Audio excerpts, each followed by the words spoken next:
What's up, everybody? Welcome back to Kasumi Study Center. Today, it's a cold day in Noda, and I thought, hey, let's throw some shuriken and hang out a bit. All right, a lot of you know who've been here at Kasumi before. Today, we're going to use these, what's called uchibari, which basically means nail, like a nail in Japanese, right? I like these a lot because they're super useful for practicing. They're thinner than usual, they're a bit longer than usual, which gives me better control. And they've got this nice slimmed tapered top, which makes it very easy to stick, right? We all know sticking the shuriken makes you feel good, right? Unfortunately though, we got this mat here. And this mat here is super, super tough. You see these shuriken barely stick into it. Probably doesn't help that it's really cold out. So your shuriken has to be like right on target and quite powerful. But anyways, this mat, I don't know if you know about mats, but they're not all the same. People say, oh, I got tatami mat. Well, they're not all the same, actually. This is a new mat, and it's like concrete. It's not really the best for throwing shuriken, right? The old ones were made out of like hay, or I think it's rice, plants. I'm not sure exactly, but it was all, organic material, just woven, hay. So it's kind of soft and easy to stick. This thing's got like concrete inside it, like some sort of super hard styrofoam with some cardboard on the outside of it. So it's super hard, and when it gets frayed, like the other ones just had the hay come out of it, this thing has styrofoam and cardboard, and it's a terrible mess to clean up. I wouldn't recommend it, but it's the only thing I got at the moment. So today we're going to throw these, thankfully, very sharp shuriken at it, because at least they'll stick. Other shurikens, very difficult to stick in this mat. Bujikan, we all know the Bujikan way of throwing shuriken, and it's great. I love it. Boom, you just throw it as you want, anywhere up the face, down at the feet. Well, that's definitely down the foot. Any which way you want to throw it, you just do it. I'll show that again. It doesn't matter, if your right foot is forward, or your left foot is forward. It just doesn't matter, And you can walk backwards as you're doing it, and throw.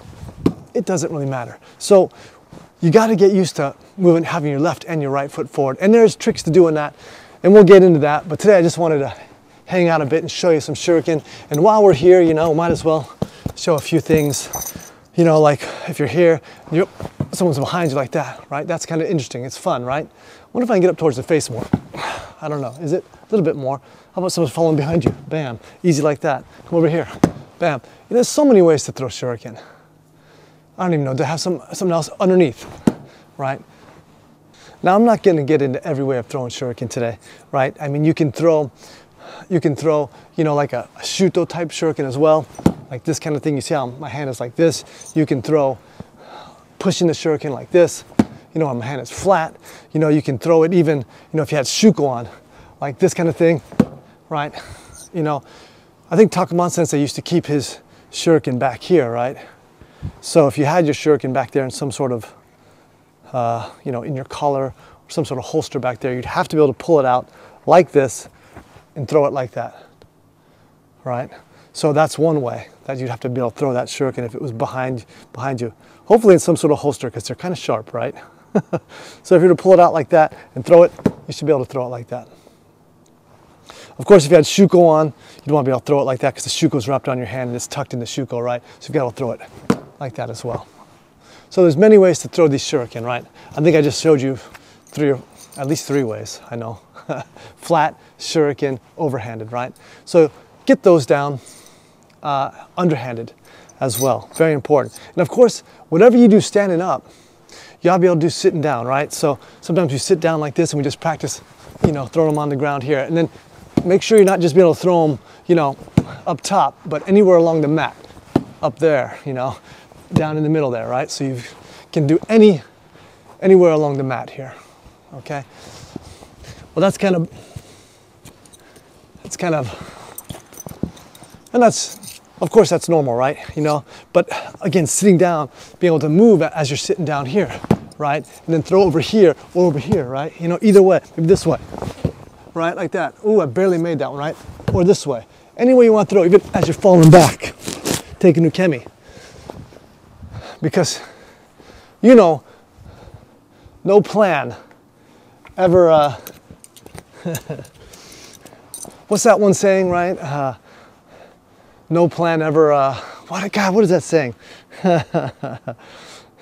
No, your plans are never going to work out, right? You may be falling down, you know, taking that of shuriken as you roll, coming up. So today we're talking about bow shuriken, right? But you know, some people say, well, I don't have time for bow shuriken. I don't have time for that or this. Well, you know, where you start, it's simple. Balls, rocks, there's Baba right there. You see Baba there? Okay, watch this. Baba, go get it.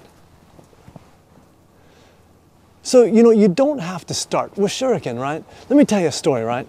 The first time, thank you, Baba. So the first time, you know, I kind of used shuriken jitsu. I used a rock, right? I was about 9 years old. My sister was probably 11 years old. And we lived in Florida, and there was an older guy in the street that used to pick on us. He was about 16. I was about 9 years old. So this is a big difference, right? And scary for a young kid, right? So he didn't always pick on us, but this one day he decided to pick on us. And, you know, I'm okay getting picked on, right, as a kid, as a boy. But when someone would try to pick on my sister, boy, I got crazy, you know. So I noticed he was going to try to pick on my sister. And it just, I just lost my mind. I just saw red, you know. I said, I got to do something, right? And you know, no one taught me how to do this. No one said this is how you do it. But I remember I saw a rock on the ground. I just picked it up and I threw it at him. Wham! And it struck him. So and it struck him right between the eyes. I couldn't believe it. And he fell over, and blood started running from his forehead. And I wish I could tell you that I stood there and acted like a hero and said, "That's what you get." I didn't. I was so scared. I took my sister by the hand. I ran home. We shut the door. We locked the doors. We shut all the curtains, and we were looking out the windows, seeing if he was going to come and kill us, right? I was terrified, right? But the point is, no one's taught me about shuriken. No one taught me about, you know, you should throw rocks at people. I just bent over, picked up a rock, threw it, hit him smack between the eyes. And from that day on, he didn't come looking for us. He never tried to pick on me or my sister again, right? So, you know, if you don't have time for shuriken, that's fine. Just learn how to throw a baseball and then, you know, throw some rocks once in a while. Start there. That's your, just like if you have a dog, you know, don't use one of those ball throwers, just use your arm. Oop, hit her on the head. And practice throwing the ball. And then you can throw rocks. I mean, I know for Donzo, that's the first thing I'm going to teach him is throwing the ball. And then maybe I'll do some rock throwing things, you know, skipping rocks at the lake. These are all really, really good exercises for kids, and they don't even know that they could be using them for a weapon. Until they have to, and I think that's good for kids. Of course, you got to practice with both left and right hand, right? So now I've got some of my left and my right hand, and I'll just throw them like this. That sucked. Let's do it again.